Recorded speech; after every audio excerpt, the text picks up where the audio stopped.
I like to babble on here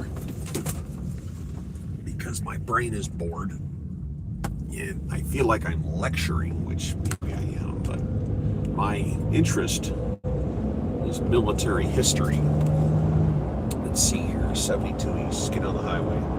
If anybody's interested, I picked up in a town of East Anglia, Georgia. I'm going to Fairfax, South Carolina with a 1,400-pound pallet of something.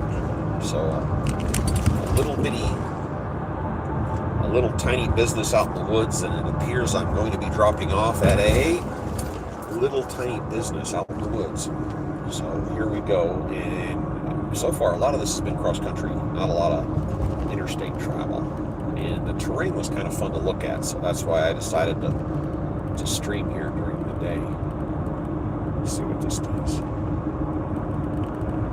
So I think I'm in Georgia right now.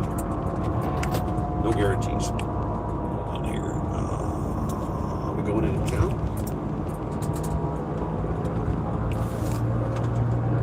That. Hold on. Yeah, they keep bumping me through little towns here. All right. So I'm going cross country to Fairfax, South Carolina right now. And just some of the terrain was fun to look at there for a few. Like I said, I like to babble, and the Korean War, how the whole Korean War situation got started. Korea has been the doormat over the millennia by different countries. They've been invaded more times you can count.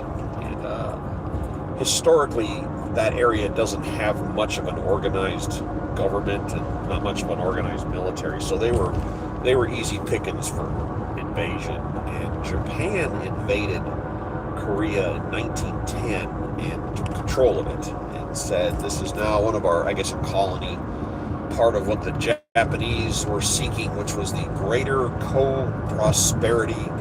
East Asian Co-Prosperity Sphere with, of course, the Japanese church. And they took over the country. They outlawed the Korean language. They tried to basically turn it into Japan 2.0 and treated the yokels like garbage. And World War II happened, and they were extracting some type of mineral or resource from the area, which is why they wanted it. Because there's basically two reasons to invade and take over a country. You want their resources, or they're in a strategic location. And I'm looking at Korea on the map, and I'm like, no. And whatever, it might have been nickel. I don't think they have any oil or anything there, but I gotta go 52 miles on this road. Wow. This is some little town, Elberton. I am in the town of Elberton. It's either Georgia or South Carolina. I don't know. I am on Highway 17. Whoa, whoa, whoa, whoa, whoa. We're stopping. Okay. Wow. Made it. Anyway, yeah, I'm going, looks like I'm going 50 miles cross country here to Interstate 20 is my next stop. So anyway, Japan has been occupied Korea starting in 1910, and so the war ends in 1945. No fighting went on there of any noteworthiness. And then it was time to pack up the Japanese military complex and their troops and whatnot, and send them home. Well, during World War II, we were allied, kind of loosely, allied with the Soviet Union. It was kind of a friendship of convenience, and as soon as the war ended, the problems with that popped up pretty quick. We started getting at odds with them, and we dropped 2 atomic bombs on Japan, and the Soviets hadn't raised a finger against Japan until those bombs went off, and they went, oh, the game's almost over. It's, the football game's over. There's 12 seconds on the clock. I'm going to run out there and kneel down the ball, and I'm going to be a part of the victory parade. So they invaded Manchuria, and in a couple of days wiped that out, and the war ended officially. And then the Soviets wanted to be part of the victory parade, and they wanted their spoils, and Truman said, yeah, no. But they did take part in the demobilization of the Japanese military, which was Korea. And somebody looked at the Korean map and drew a line across the map, and they said, look, the 38th parallel roughly divides Korea in half. The Soviets are going to be responsible for cleaning out the top half, the northern part, and we're going to clean out the southern part. And that is how Korea was split, just arbitrarily because of the map. And then they said, okay, we'll let them have free elections and they can have their own country. We're not here to occupy. We're not here to, we're just getting the Japanese out. Because no fighting went on there during the war. And the Soviets quickly installed a Soviet-backed, Soviet-trained hardcore communist on the northern part, and then said, yeah, okay, we have a government here. And we're like, no, we really need to have free elections. Oh, no, this will be the interim. We'll take care of it. So they're trying to set up another Soviet vassal state. That's all they're about. It's expansion. So we set up a southern democratically elected. They had a few different people going on. But both sides, the now North Korean government and the South Korean government, claimed to be in charge of the whole continent, or the whole country, and it was a pissing contest. And at the end of World War II, we have this giant, I'm going to use this term loosely, efficient military that's going to go out and kick ass, take names. Problem is, as soon as the war ended, we started demobbing our military and shrank it rapidly. And the money that was being spent on the military was suddenly being spent on everything but the military. So the budget shrank, and the military everybody came home, got back to life. The soldiers, airmen, or whatever, got married and, raised families. Their brain is in a different place. The Soviets kept their military. They kept it up and they kept it big because they were looking to just to expand their influence. So you've got North Korea and South Korea both thinking they're in trouble. The North Koreans militarily are now considering invading South Korea to take it over and be in charge. And the history books talk about that. What history does not talk about is the South Koreans wanted to do the same thing. They wanted to roll north and take over the country and be in charge. And we had a small military force, mostly administrative, but a small military force in South Korea, and we armed the South Korean military, which was a fledgling thing. But they wanted offensive weapons. They wanted, let's go to war. We would give it to them. We gave them defensive weapons, small arms, light mortars, no heavy artillery, no tanks, no aircraft. We kept them kind of lightly for defensive, and they were mad about that. They don't talk about it in that history, but they wanted to go to war with the North. They wanted to invade. They didn't have the power to do it. So at the end of World War II, as the Soviet Union and the United States become at odds, the Soviets do not want a direct confrontation because they didn't have an atomic bomb to throw back at us. They didn't go atomic until 1949, stolen technology from the West, but they didn't have an atomic bomb, so they didn't want to go head to head with us. But they wanted to influence people around us to fight against us, and what turns into a proxy war where they're not directly fighting us. Hold on a second. They don't want to directly fight us, but they definitely want to hold the hat and supply people that are fighting against us. And hold on a second here. I gotta look at something. I'm sorry, I had to bail off for a second. So the first proxy war we fought against the Soviet Union was the Korean War. They were giving weapons and tanks and whatnot.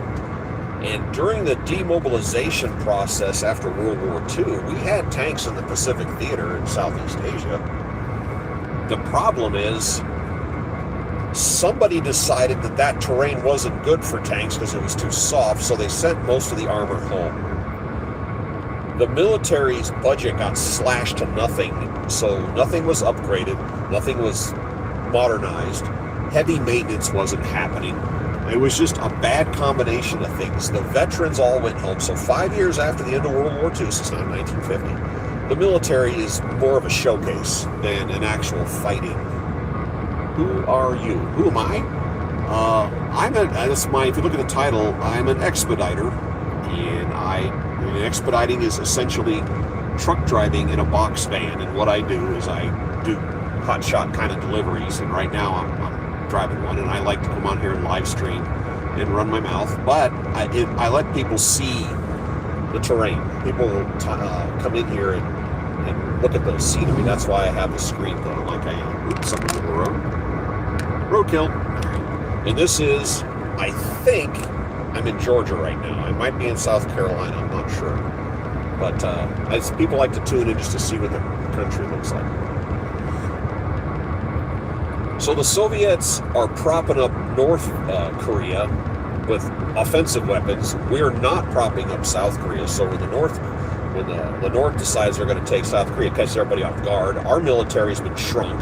We don't have any heavy armor. All the veterans are gone. And our military force, that's an occupation force in Japan, is literally that, an occupation force. They don't go out and train. They don't go fire their weapons. They don't do maintenance. They're just there hanging out. I mean, they really aren't ready to fight.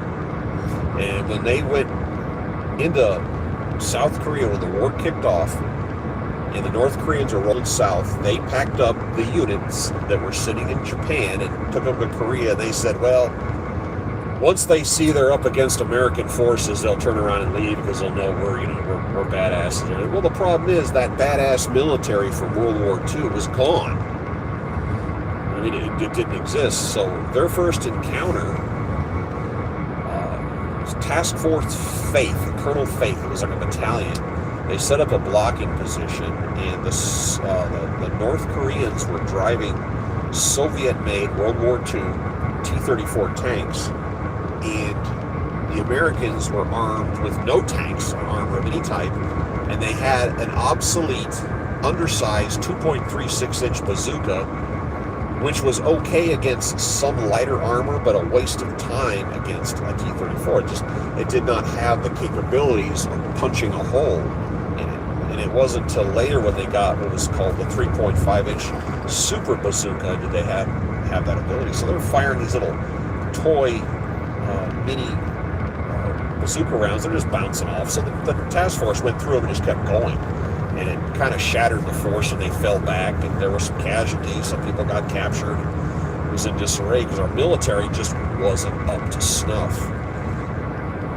And on the first day of the war, North Korea did an air raid on the airport in Seoul, which is right across the border from North Korea. And there were some American P-51 fighter planes parked at the airfield that they didn't get hit. They were on the ground, and they said, what do you want us to do? We're not at war. We're just here. What do you want us to do?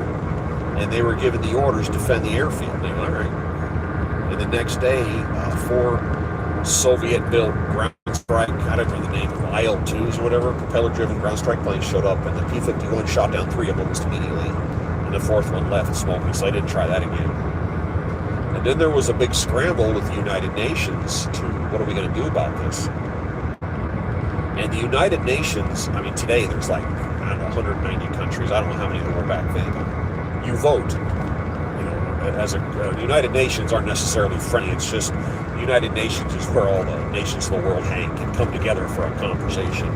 And the permanent members of the UN are the United States, Soviet Union, I believe it's France, there's 5, China, 5. And those are the 5. Everybody can vote, but the only votes that really matter are those 5. Everybody else's votes, like, yeah, that's great, but the binding resolution is those 2. And everybody voted to defend South Korea from North Korea, except the Soviets, who could have vetoed it, but they just abstained, giving a green light for the United States and the United Nations to go in and defend South Korea. And you had contingencies from all the Brits went in, New Zealand, Australia, all these different countries sent in troops. Germany didn't have a military at that point. They weren't allowed to have one, but a bunch of countries supported in different ways. And I think the people that rolled in there and did, I don't want to say the most damage, but the troops from Turkey, those guys were vicious fighters with bravery up and beyond the call of duty. They were, if the Turks showed up, you were going to have problems. And there is a famous, didn't I just pass this guy a while ago? How's he in front of me again? That's bizarre. Because I swear I passed that guy. So, one incident to talk about Turkey really quick. The war seesawed for a year up and down the peninsula. And then it stopped and it kind of stalemated, not unlike World War I, where both sides dug in and nobody moved. And during that time, when they were dug in, You've got, the North Koreans, the Chinese on one side, the UN, American forces on the other, and the No Man's Land's extremely dangerous, but that's where they patrol at night. And they got a Turkish unit showed up online. I don't know how big it was, a company, a battalion, I don't know how big they were.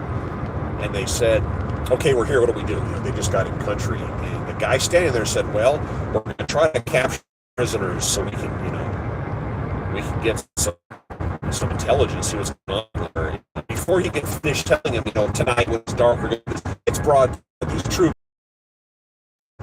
we're back, sorry, cut out.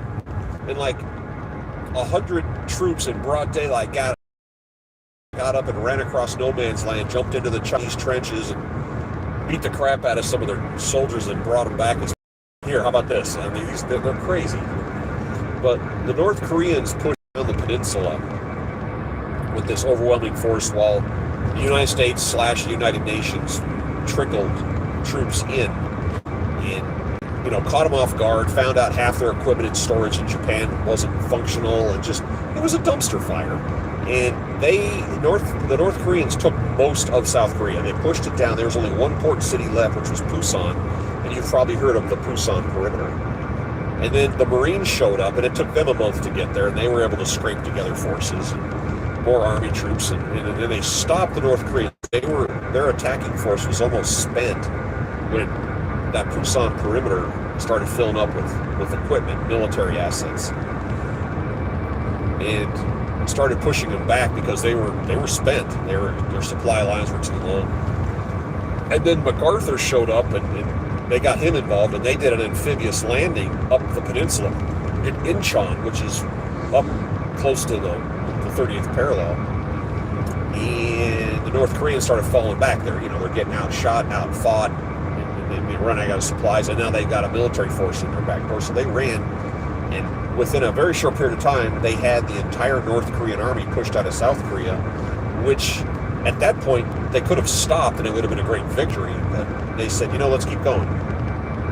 Because MacArthur was like, yeah, I'm on the offense, I'm looking good, I'm drawing attention, so let's go. So they went across the border, pushed into North Korea, and the capital of North Korea is Pyongyang. They called it Ping Pong because they couldn't pronounce it. Pyongyang, but they said Ping Pong. So they go up to Ping Pong and they keep going. And the terrain in North Korea is very mountainous, extremely mountainous. And as the forces pushed further and further north, they started getting separated by mountain ranges. And again, it's the same issue. You're fighting supplies, you're fighting issues of equipment and personnel, and you can't support the unit on the other side of that mountain range, and radios only go so far. The Chinese were saying, hey, you need to not be doing this because you're kind of getting close to our real estate. And we were allies with the Chinese in World War II, but in 1949, the communists, they had a war, 48-49, China had a war with the nationalists and the communists won. So now there's a big communist country right there up against the North Korean border, which is the border between the two. Some units actually got to the river, and they're all proud of themselves. They're small units, and they're spread out. But the North Korean army is basically shattered at this point. And the Chinese started moving troops into the country. And they built what are called underwater bridges. A bridge that's 3 feet under the water, 2 feet under the water. So from the air, you can't see it. But people can cross it. You're getting wet. But you're trying to bomb bridges. Well, there's no bridges to bomb because you can't see them. They moved 100,000 infantrymen into North Korea without being noticed by reconnaissance or air power or anything, which is pretty impressive. And one of the things I read about the Chinese troops is they would assign 10 people when they're hiking out in the open. They would assign, for instance, 10. I'm sorry, my feet out here, which sucks because I want people to see the terrain because the terrain looks cool out here. Oh well, I'll try to continue and see if this stays on. This just sucks. When you get into the terrain's kind of cool, the feed won't work. It needs a certain amount of reception. So the Chinese move 100 troops into to North Korea, and then they attack. They go on the offense, and they hit an American unit, they hit a Chinese unit, a South Korean unit pretty hard, and then they back off. It was kind of a warning saying, look, we're here, we're willing to fight you, you need to go away. And of course, MacArthur, who's kind of a jackass, goes, oh, no, we're going to keep going. And then they stake out into the war hard, and you've probably heard of the Chosin Reservoir, where the Chinese forces, who really know how to fight, went up against the 1st Marine Division, encircled it, were trying to wipe it out, and it's a pretty exciting piece of history to read about, the Chosin Reservoir campaign, where they moved 80 miles down a single lane road and pulled the division out while being attacked by 8 Chinese divisions. That's a really, really interesting piece of history to read about. And they were trying to stomp the 1st Marine Division out of existence, but they made it out. And they shattered the 8 divisions that were up against them. But this huge, overwhelming Chinese force pushed south, pushed the United Nations and the American forces out of North Korea, back into South Korea, and they kept pushing, taking pretty high numbers of casualties. Pushed them through the capital of Seoul and kept pushing them down the peninsula. And the UN and American forces got their act together, brought in some serious firepower, and started pushing the Chinese and the North Koreans back north again, hard with numbers.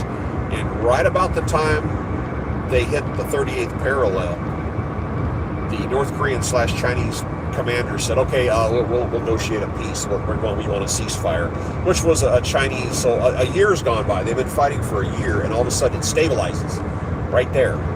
And they just was a stall by having a ceasefire. That means the UN forces are no longer pushing north, which gives them a chance to dig in defensively, so we can't push north. It was just a game.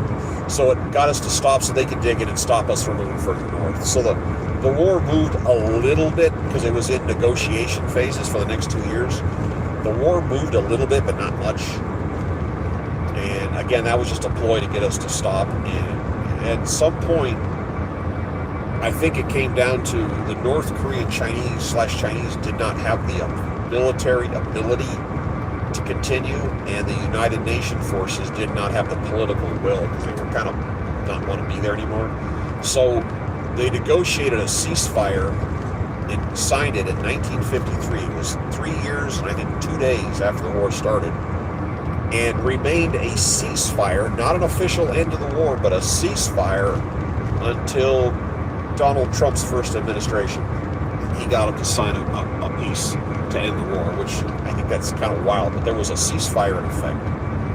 And I know that American in the Army, if you were stationed in Korea, you received combat pay until, I think, the 1970s.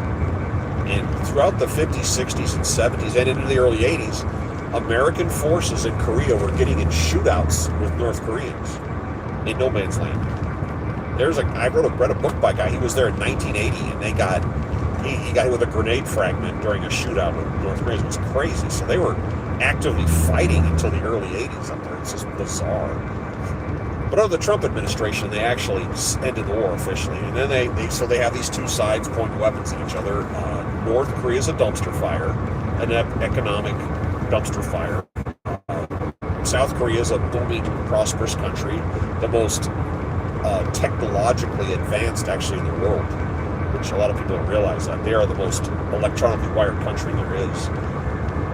In the late 80s into the early 90s, when the Eastern Bloc and the whole communist thing collapsed, the Soviet Union went out of business in December of 91, and North Korea, which relied heavily on on Soviet money to keep them afloat. They lost their sugar daddy. They lost the spigot, got cut off, and they went into an era of famine where quite a few million people actually starved to death in North Korea, and the people who survived were malnourished to the point that it stunted their growth.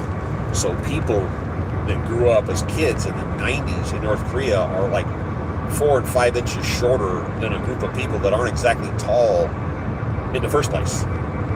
That's how negatively it affected them. So that's because of the way they run their government. And a little side note, in 1976, there was a reporter for CBS, NBC, one of those big news broadcasts, who was in Moscow. That was his job. And he made an article that said in the next 10 to 15 years, the Soviet Union's going to go out of business because of mass media. Mass media is going to kill it. And in 1976, people laughed that off, and it was exactly 15 years later, the Soviet Union went out of business.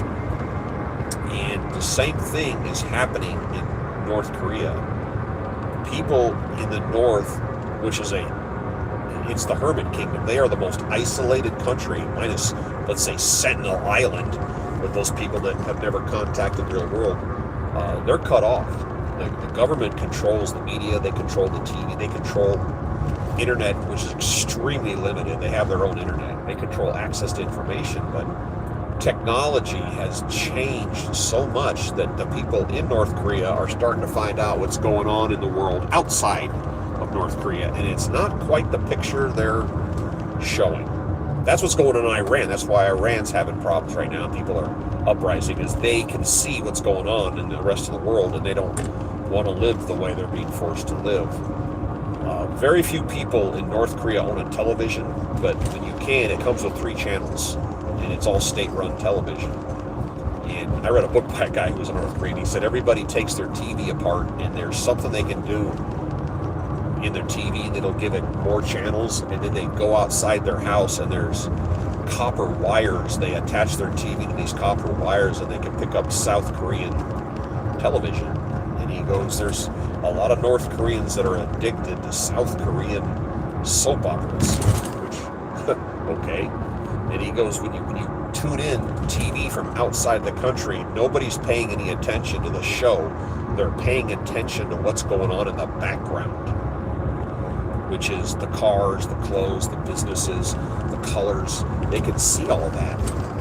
And they're going, well, how come they live in these beautiful, houses and these beautiful neighborhoods?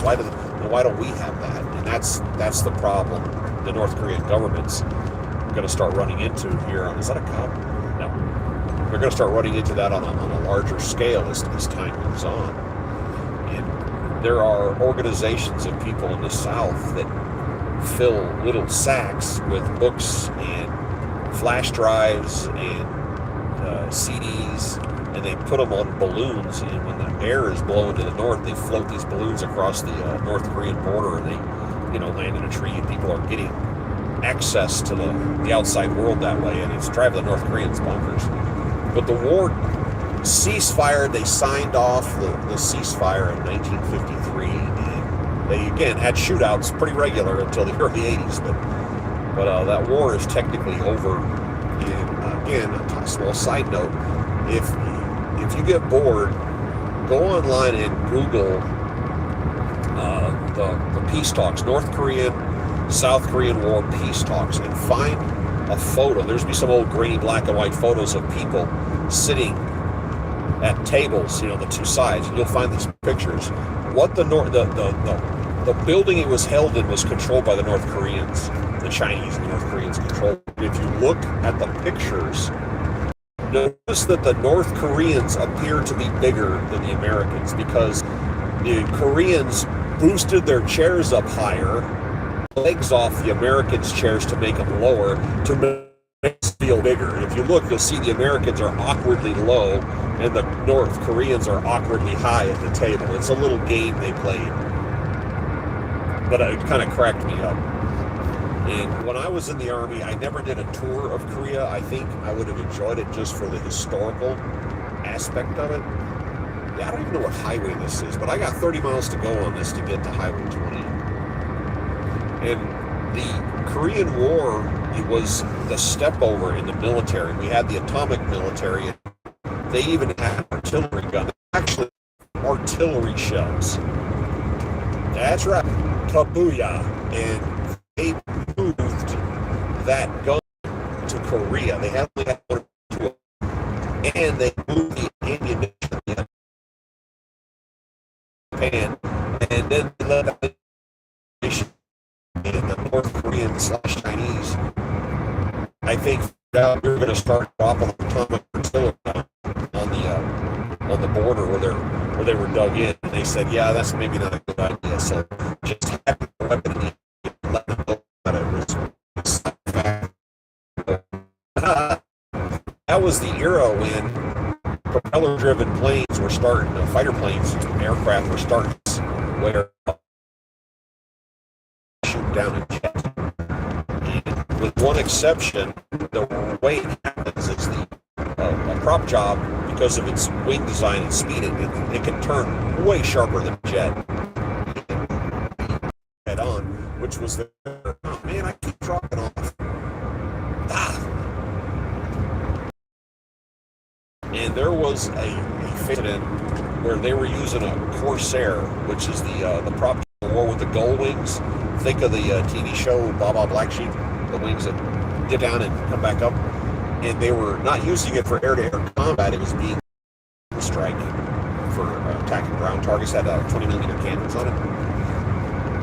And a guy was doing some kind of ground support, and on the way back, he had a mechanical problem, and he was on the south side of the lines, but he landed on a dirt road, and they called the mechanic, and the mechanic came out in a helicopter. And back then, your mechanic was in the easiest and simplest forms. He could fly your aircraft within limits. I mean, they would do test flights in and whatnot, maintenance flights, but the mechanic could actually fly the prop job. So a helicopter flies, the helicopter aircraft leaves, where it pounds on the airplane with wrenches, and then he fires it up, and the prop is fixed, and he takes off flying home. And there was a MiG-15 jet fighter in the area, looks down and sees this F-4E Corsair flying along, and he dives on it. And this guy, the pilot's not, the mechanic who's flying it is not looking for it. So this mechanic is flying along, and here comes this big fighter jet diving out of the sky. And the plane, generally speaking, is at 400 miles an hour, but the mechanic's flying at like half that, because he's not that big of a hurt. He just basically taught how to fly. And the jet is diving, and as he's diving out of the sky, because the plane is going... Hey, Zoe, what? Hey, Zoe. Hi, I don't know who Zoe is. And because of the angle of the dive and the fact that the airplane, the Corsair's at half speed, the jet is now flying almost on the ground trying to get his nose on target, realizes he can't do this, and he pulls up, he cuts in front of the Corsair as he falls out of the sky, scares the crap out of the mechanic, flies right in front of the aircraft, and he pulls up, the trigger,